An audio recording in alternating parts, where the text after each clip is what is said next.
বাংলাদেশের সিনিয়র নায়েবে আমির মুফতি সৈয়দ মোহাম্মদ ফজলুল করিম শাহেকে চরমনাই এখন আমাদের মাঝে মূল্যবান নসিহত পেশ করবেন। আজকে ইফতার কয়টা? মাহবুব ভাই সব তো দেয়া আছে, ওইটা লাগাইছে মানে ইফতারে তো সব দেয়া আছে সবার সামনে, সমস্যা নাই তো নাকি? মাহবুব ভাই ওইটা লাগাইবে নাহমাদু ওয়া নুসাল্লি আলা রাসূলিহিল কারীম, আম্মা বাদ। ওইটা লাগাইবে নাম দে না ওয়া আউযু বিল্লাহি মিনাশ শাইতানির রাজীম। লাইক করবে চালু করে বিসমিল্লাহির রহমানির রহিম। কুতিবা আলাইকুমুস সিয়ামু কামা কুতিবা আলাল লাযীনা মিন ক্বাবলিকুম লাআল্লাকুম তাত্তাকুন। সাদাকাল্লাহুল আলিয়্যুল আযীম। সবাই বলে সাল্লাল্লাহু আলাইহি ওয়াসাল্লাম।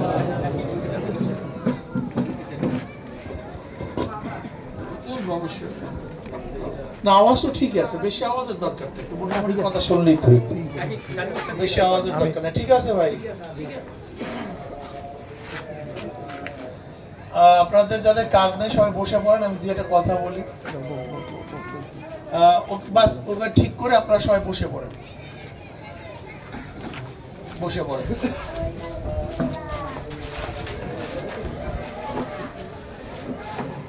আদম আলাইহিস সালাতু ওয়াস সালাম দুনিয়াতে আসছেন। আল্লাহ পাক ইন্নী জাইলুন ফিল আরদি খলিফা, তার প্রতিনিধি দুনিয়াতে প্রেরণ করেছেন। আদম হাওয়া আলাইহিস সালাতু ওয়াস সালাম থেকে শুরু করে গোটা মানব জাতি সৃষ্টি হয়েছে। 10 নবী পর্যন্ত, 10 যুগ পর্যন্ত মানুষ সব আল্লাহমুখী ছিল, শিরক বেদাতে কেউ লিপ্ত হয় নাই। এরপর ইদ্রিস আলাইহিস সালাতু ওয়াস সালাম ইন্তেকালের পরে মানুষ তাকে অনেক বেশি শ্রদ্ধা সম্মান করত, অনেক বেশি মহব্বত করত। তিনি বিদায়ের পরে মানুষ ভেঙে পড়েছে। এই পরে শয়তান বলছে তোমরা তার বিরহ বেদনায় আছো, যদি তার একটা ছবি সামনে নিয়ে তোমরা ইবাদত করতে পারতা তাহলে অনেক সুবিধা হইত। একজন তার ছবি সামনে নিয়ে আসছে, প্রথম ছবিকে ইবাদত করতো না, ছবি শ্রদ্ধা করতো, সম্মান দেখে। এর পরবর্তীতে আস্তে আস্তে আস্তে আস্তে আস্তে আস্তে যুগের পর যুগ, যুগের পর যুগ মানুষ ওই ছবি পূজা করা শুরু করছে। প্রথম তার ঘর, তার এলাকা, তার বিরহ বেদনা ছিল, এরপর তার ছবিকে শ্রদ্ধা করতো, পূজা করতো, তার ছবিটা না রাখতো। এর পরবর্তী বংশ সেটিকে আরেকটু বেশি শ্রদ্ধা করা শুরু করছে, তার পরবর্তী বংশ সেটিকে পূজাই করা শুরু করছে, এরপরে এই মূর্তি বানাইছে। নবী নূহ আলাইহিস সালাতু ওয়াস সালাম এদের বিরুদ্ধে লড়াই করেছেন, আন্দোলন করেছেন। নবী নূহ আলাইহিস সালাতু ওয়াস সালাম বেশি লোক হেদায়েত করতে পারেনি। ভাই কথাবার্তা না বলি, একটু বসি, আমি দু একটা কথা বলবো, খুব খেয়ালের সাথে কথা, কথাগুলি আমাদের হৃদয়ঙ্গম করতে হবে। আসলে আমাদের মূল জ্ঞানজামটা কোন জায়গায়, আমাদের সমস্যাটা কি? আশা করি সবাই সামনে ইফতারি আছে, সমস্যা এত সময় আমার বেশি লাগবে না। আপনারা জানেন নবী এবং রসুলের মধ্যে পার্থক্য আছে। আউয়ালুর রসুল জনাব মুহাম্মদ রাসূল, আউয়ালুর রসুল নবী নূহ আলাইহিস সালাতু ওয়াস সালাম, আর শেষ রসুল হলো জনাব মুহাম্মদ রাসূলুল্লাহ সাল্লাল্লাহু আলাইহি ওয়াসাল্লাম। নবী নূহ আলাইহিস সালাতু জাতির সাথে অনেক লড়াই করেছেন, 950 বছর বেঁচেছেন, দাওয়াতি কাজ করেছেন, মাত্র 40 জন হেদায়েত হয়েছে। কোন রাওয়ায়াতে 70 জন, কোন রাওয়ায়াতে 80 জন, 70, 80 বা 40, এর বেশি পারেন না। এখানে একটা কথা মনে রাখতে হবে, নবী নূহ আলাইহিস সালাতু ওয়াস সালাম শত শত বছর জাতিকে নিয়ে চেষ্টা সাধনা করেছেন, জাতি তার দাওয়াত কবুল করেন নাই। এতে নবী নূহ আলাইহিস সালাতু ওয়াস সালাম নবুয়তের কোনো কমতি হয়েছে? ফজিলতের কমতি হয়েছে? এটা প্রথম মাথার মধ্যে নেই। একজন দায়ীর দায়িত্ব হলো দাওয়াত পৌঁছায় দেওয়া। কে গ্রহণ করবে, কি গ্রহণ করবে, দায়ী দায়িত্ব। কি কথাটা বুঝাতে পারছি নাকি? আল্লাহ, আর ভাই আমি মাথা বাদ দেন, একটু কথা শুনতে। আল্লাহ রে, তা কি হইলো ভাই, কি বুঝলাম? নবীদের কাজ কি ছিল ভাই? সে কথা বলেন না গো ভাই, জোরে বলেন। যদি দাওয়াত কেউ কবুল না করে, আচ্ছা কেউ দাওয়াত কবুল না করলে নবী কি তার দাওয়াত ছেড়ে দিবেন? অধিকাংশ লোকের ধর্ম বা আখলাক বা নীতি আদর্শ গ্রহণ করবেন? এইটা গুরুত্ব মনে রাখবেন। নবীর কাজ হলো দাওয়াত দেয়া। কেউ যদি দাওয়াত কবুল না করে, তার মানে এই নয় যে সমস্ত মানুষ অন্যমুখী অন্য আদর্শে থাকার কারণে নবীকেও সে আদর্শ ছেড়ে দিতে হবে না। ব্যাপারটা এরকম। জানোয়ার জোয়ারে গাও ভাসায়, জানোয়ার পালে চলে, কিন্তু মুমিন পালে চলে না। দেখবেন সামনে একটা গরু, পিছনে সব, সামনে এক মহিষ, পিছনে সব মহিষ, আগের হাল যেদিকে যায়। এগুলো জানোয়ারের কাজ, এটা মুমিনের কাজ না। দেখবেন এই এলাকা সবাই একদিকে, আমিও সেই দিকে, এটা মুমিনের কাজ না, এটা জানোয়ারের কাজ। যেখানে নবী নূহ আলাইহিস সালাতু ওয়াস সালামের গোটা বংশ, গোটা গোষ্ঠী, গোটা দেশের মানুষ একদিকে, নবী নূহ আলাইহিস সালাত ভিন্ন দিকে। নাকি ভাই ভুল বললাম নাকি? নবী ইব্রাহিম আলাইহিস জাতির পিতা না, বাবা তার বিরুদ্ধে, বংশ তার, কওম তার, জাতি তার। তার মানে এই নয় সবাই বিরোধিতা করার কারণে যে নবী ইব্রাহিম আলাইহিস সালাতু ওয়াস সালাম তার ধর্ম ছেড়ে দিয়ে ওই সমস্ত জাতির ধর্ম আদর্শ গ্রহণ করবেন, এটা নবীর কাজ না। নবীর কাজ কি?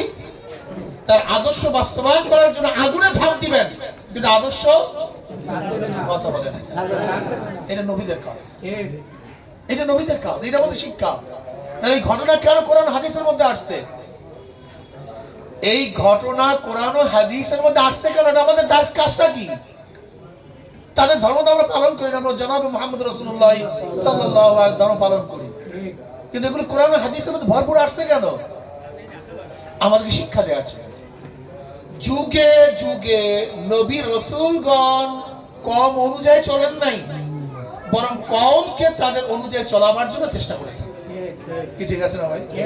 ঈসা আলাইহিস সালাতু ওয়াস সালাম কওমকে দাওয়াত দিতে গিয়ে বেচারাকে শুলে চড়াইয়া দিয়েছে, যদিও তাকে হত্যা করতে পারে নাই, আল্লাহ পাক তাকে জাতে উঠাইয়া নিছেন, কিন্তু ওরা তো শুলে চড়াইছে। আমি কথা বুঝতে পারি, ওদের ধারণা আজও, ইহুদিদের ধারণা এখনো তিনি দুনিয়াতে মারা গেছেন, এটা ওদের বিশ্বাস। ওমা কাতালুহু ওমা সালাবুহু ওয়ালাকিন শুব্বিয়া লাহুম, তাকে হত্যাও করতে পারে নাই, শুলেও চড়াতে, বরং আল্লাহ পাক রব্বুল আলামিন তাকে উঠাইয়া নিছেন। এটা আমাদের বিশ্বাস, কিন্তু ওদের বিশ্বাস কি? তাকে মারা হয়েছে, তাকে শুলে চড়ানো হয়েছে। এই দাওয়াত দিতে গিয়ে তিনি শুলে চড়েছেন, লেকিন কথা কয় না, কি জানি জোরে বলে, আদর্শ মনে থাকবে তো?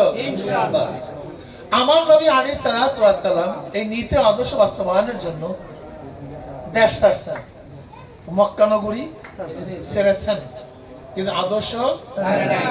আচ্ছা বলুন তো, কয়েকজন নবীর ঘটনা বলছে, এখন আমাদের অবস্থা কি বলেন তো? আমরা জানোয়ার, সবাই যেই দিকে, আমিও সেই দিকে। এটা জানোয়ারের কাজ হতে পারে, এটা মুমিনের কাজ না। মুমিনের কাজ হলো সবাই যদি উল্টা পথে চলে, যদি সেটা উল্টা পথ হয়, তাহলে মুমিন কোন অবস্থা সে উল্টা পথে চলতে পারে না। উমর ইবনে খাত্তাব রাদিয়াল্লাহু কি বলেছেন?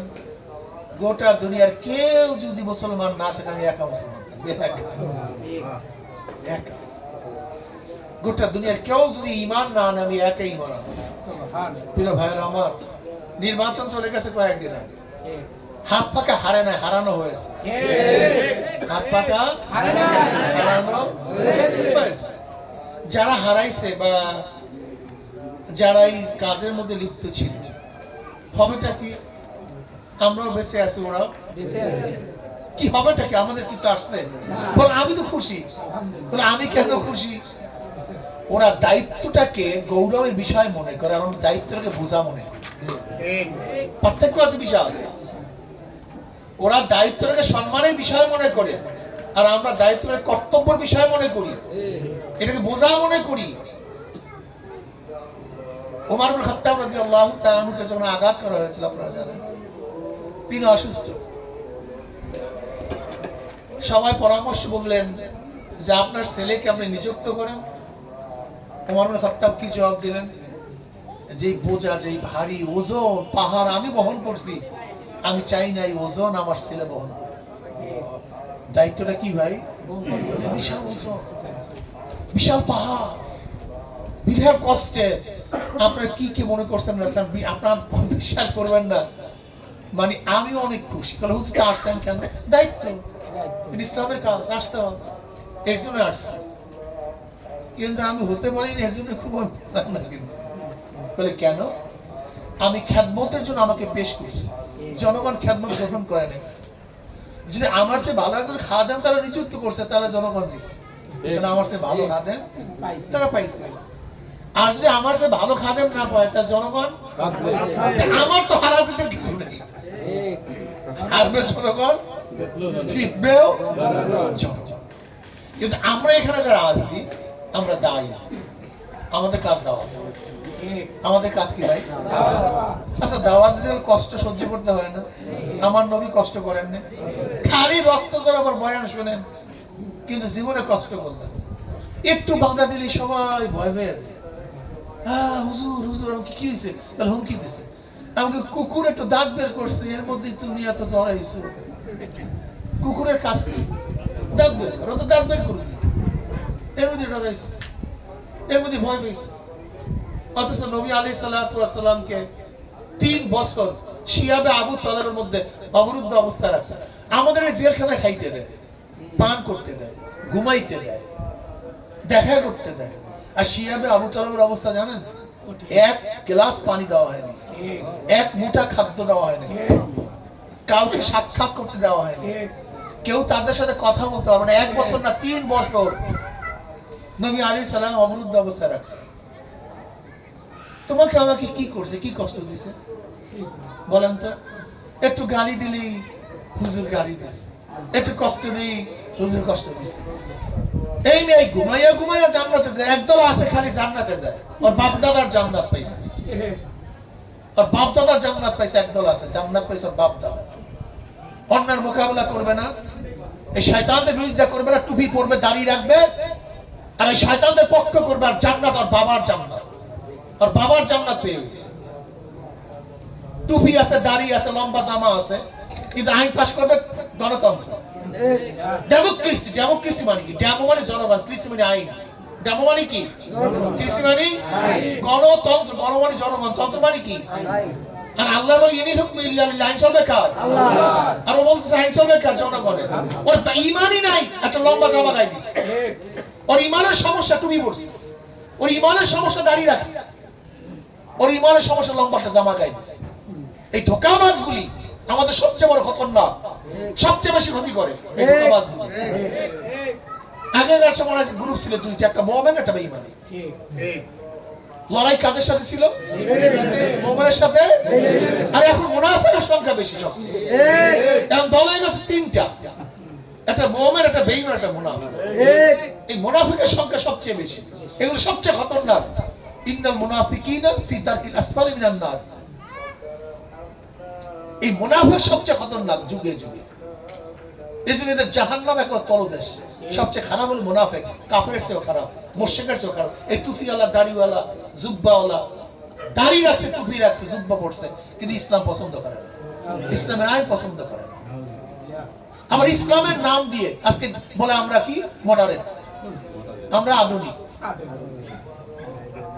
আচ্ছা বলেন, ইসলাম আধুনিক হবে কিভাবে বলেন তো? আপনারা যারা আছেন, ইসলাম আধুনিক করবেন কিভাবে বলেন তো আমাকে? ইসলামের মধ্যে পরিবর্তন, পরিমার্জন, বাড়তি কমতি করার ক্ষমতা কারোর আছে? আধুনিক করলেন কি আমাকে বলেন? ইসলাম তো ইসলামের জায়গায় ঠিক থাকবে, যেরকম আসছে এটাকে পরিবর্তন করার কোনো সম্ভাবনা আছে? তুমি পালন না করো সেটা ভিন্ন কথা, নামাজ নামাজের মতো থাকবে, কিন্তু এটা মডারেট করার কোনো সুযোগ আছে আমাকে বলেন? যে আমরা এই যুগে একটু সেজদাটা কমায় দিই, একটু রুকুটা কমায় দিই, এদিকে একটু কাজ করি, তুমি পড়বে না সেটা ভিন্ন কথা। একদিন কেউ নামাজ পড়বে না, একদিন কেউ কথা বলে না। গোটা দুনিয়ার মধ্যে এমন একদিন আসবে, একজন লোক মুসলিম থাকবে না গোটা দুনিয়ার মধ্যে। এমন একদিন আসবে গোটা দুনিয়ার মধ্যে আল্লাহকে আল্লাহ বলার মতো একজন লোক থাকবে না দুনিয়াতে। কিয়ামত হয়ে যাবে, সেদিন আসবে, কোনো সন্দেহ নেই। তুমি পালন না করতে পারবে, এটা পরিবর্তন করার সুযোগ নেই। এই যে রোজা রাখছি, এটা পরিবর্তন করার সুযোগ আছে? এটা মডারেট করেন যে দুপুরে কিছু অল্প কিছু খাইয়ে ঠাইয়া আবার মডারেট করেন না একটু ভাই। হ্যাঁ, না রাখতে পারো সেটা ভিন্ন কথা, এটা পরিবর্তন করার কোনো সুযোগ নেই, আছে নাকি? আপনি আজকে পরিবর্তন করতে পারবেন? ইসলাম যেইভাবে আছে এটা আধুনিক করার, মডার্ন মডিফিকেশন, এইটা করার কোনো সুযোগ নেই। যেই কথা বলবে সেটা বেঈমান, না মানুষ সেটা ভিন্ন কথা। একদিন কেউ মানবে না কোরআন, একদিন কেউ শুনবে না। গোটা দুনিয়ার মধ্যে লা তাকুমু সাহাত্তা ইয়াকুলু ফিল আরদি আল্লাহ আল্লাহ, মুসলিমের মধ্যে রওয়ায়াত আছে, আও কামা কালা নবী আলাইহিস সালাতু ওয়াস সালাম। গোটা দুনিয়ার মধ্যে যখন আল্লাহকে আল্লাহ বলার মতো একজন লোক থাকবে না, তখন কিয়ামত হয়ে যাবে। তার মানে কি, কি বুঝলেন? একদিন গোটা দুনিয়ার মধ্যে আল্লাহকে আল্লাহ বলার মতো কেউ থাকবে না। কি হয়ে যাবে তখন? কিয়ামত হয়ে যাবে। কিন্তু ইসলামকে মডারেট করার কোনো সুযোগ নেই, এটা মডিফিকেশন করার কোনো সুযোগ নেই,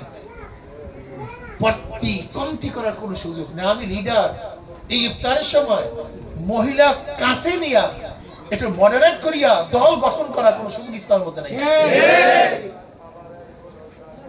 আপনারা পালন না করেন সেটা ভিন্ন কথা, পালন না করেন, কিন্তু পালন করতে গিয়ে মডিফিকেশন করবেন, পরিবর্তন করবেন, এর কোনো সুযোগ ইসলাম মাথার মধ্যে রাখেন। আল্লাহর বান্দারা, জানি না আমার কথা আপনারা মানবেন কি মানবেন না। এক ব্যক্তি নামাজ না পড়ুক, রোজা না রাখুক, সব কিছু না করুক, কিন্তু মডিফিকেশন করার কোনো সুযোগ নাই। যদি থাকে তাহলে নবী নতুন আসতে হবে, নতুন ভাবে ওহী নাযিল হইতে হবে। কিন্তু এটাও কোনোদিন নবীও আসবে না, কোরআনও নাজিল, ইসলাম পরিবর্তন হবে না। কাজে খবরদার এই কাজকে করি না। মাথার মধ্যে আজকে যুবকদের মাথার মধ্যে দেওয়া হয়েছে, যুবকদের মাথার মধ্যে এই আমরা ভাই আধুনিক, আমরা কি আর পোলাপান আধুনিকতা চায়, খুব সহজ ইসলাম, আপনাকে এখানে আসলে কঠিন। শোনেন আমার মুসলিম বাবারা, আমাদের মুসলিমদের মধ্যে ত্রুটি থাকতে পারে, কিন্তু ইমামদের মধ্যে ত্রুটি রাখিয়েন না। মুসলিমের মধ্যে ত্রুটি থাকতে পারে, কিন্তু ইমামের মধ্যে ত্রুটি থাকতে পারে না। আপনারা কি করতেছেন? আপনারা এখন মুসল্লিরা যেইভাবে ইমামও সেইভাবে চান, এটা ভুল, এটা ভুল, এটা করিয়েন না। আসুন যারা এখানে আছেন, এই রমজানের রোজা ইফতারি পুরো মুহূর্তে দোয়া কবুল হওয়ার সময় আল্লাহর কাছে দোয়া করেন, আল্লাহ ঈমানকে মজবুত করে দেন। বর্তমান জমানায় আমি দেখছি সব ভেজালের কিসের মধ্যে? ঈমানের মধ্যে, সব ঈমান। আল্লাহ যেন ঈমানকে মজবুত করে, আল্লাহ যেন হকের মধ্যে থাকার তৌফিক দান করেন। আর মুসলমানের হারার কোনো সাবজেক্ট নাই, মুসলমানের হারার কোনো বিষয় আমরা কোনোদিন হারি নেই। এই যে নির্বাচনে যারা নির্বাচন করছেন, হারছেন না জিতছেন? কিভাবে জিতছেন? আচ্ছা বলেন তো, আজকে আসরের নামাজ পড়ছেন কি পড়েন নেই? কথা বলেন। আচ্ছা কি পেয়েছেন? আসরের নামাজ পড়লে দেখেন তা পড়ছেন কেন? পড়ছেন কেন? সবাই কি জবাব দিবেন? আল্লাহর হুকুম। আল্লাহ পাক এইভাবে বলছেন, আমি সেইভাবে আদায় করছি, কি পাবো না পাবো ওই দায়িত্ব কার? আল্লাহর। ঠিক আমি ইসলামী হুকুমাতের জন্য আমার সাধ্য অনুযায়ী চেষ্টা করছি, পাশ পেলে দায়িত্ব কার? আল্লাহর। সহজ হিসাব। আচ্ছা বলতে, একজন ব্যক্তি যুদ্ধের ময়দানে যদি শহীদ হয়ে যায়, সে কি ক্ষমতা পাইছে? না। কিছু পাইছে? না। সে কামিয়াব না ব্যর্থ? কামিয়াব। সে মারা গেছে, কামিয়াব হইলে কি হবে? শহীদ লোক জান্নাতি। আমি কথাটা বুঝতে পারছি? ঠিক। অর্থাৎ ইসলামের মধ্যে হারার কোনো সাবজেক্ট নেই। ঠিক। আমরা যতক্ষণ কাজ করছি ভরপুর আল্লাহ পাক নেক দিয়ে গেছে। বাস আজকে এখানে ইফতারির আয়োজন করছি, যারা আয়োজক আমাকে বলেন তো, ওই ব্যক্তি তো খরচই করছে, ওই ব্যক্তির তৃপ্তিটা কি বলেন তো? ওই ব্যক্তির তৃপ্তি আমাকে আল্লাহ পাক সওয়াব দিবেন, নেক দিবেন, মানুষ আমার জন্য দোয়া করবে, এইটি মুসলমানদের তৃপ্তি। এই যে খরচ করছে এত টাকা, এখানে তো বেনিফিট নাই, কিন্তু তার বেনিফিটটা কি? আত্মতৃপ্তি, আমি সওয়াব পাবো না। ঠিক মুমিনের এই তৃপ্তিটা যখন পর্যন্ত থাকবে, তখন কাজের স্পৃহা কমবে না। আর যখন কিছু প্রাপ্তি পাইবে, না পাইলে আহারে পাইলাম, আর যখন তার মধ্যে তৃপ্তি থাকবে, আমি নেক পাবো, জান্নাত পাবো, এই তৃপ্তি কমবে না, এই তৃপ্তি বাড়তেই থাকে। এই তৃপ্তির কারণে দেখবেন মানুষ একের পর এক নামাজ পড়ে, একের পর এক ইবাদত করে, একের পর এক আল্লাহর দিকে চলে। কাজে আল্লাহ আমাদের সবাইকে কবুল করে নেন। আল্লাহুম্মা আমিন। ربنا ظلمنا أنفسنا وإن لم تغفر لنا وترحمنا لنكونن من الخاسرين. ربنا آتنا في الدنيا حسنة وفي الآخرة حسنة وقنا عذاب النار. আল্লাহ আমাদের গুনাহকে মাফ করে দেন। আল্লাহ গুনাহকে মাফ করে দেন। আল্লাহ গুনাহকে মাফ করে দেন। গুনাহ থেকে বাঁচিয়ে থাকার তৌফিক দিন। আল্লাহ গুনাহ থেকে বাঁচিয়ে থাকার তৌফিক দিন।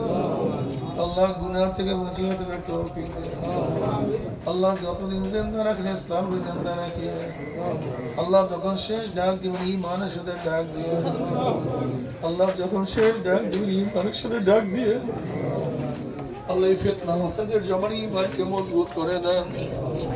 আল্লাহ এই ফিতনা মাসাদের জমানে ঈমানকে মজবুত করে দেন। আল্লাহ ঈমানকে মজবুত করে দেন। আমাদের সবাইকে দ্বীনের খাদিম হিসেবে কবুল করে নেন। আল্লাহ দ্বীনের খাদিম হিসেবে কবুল করে নেন।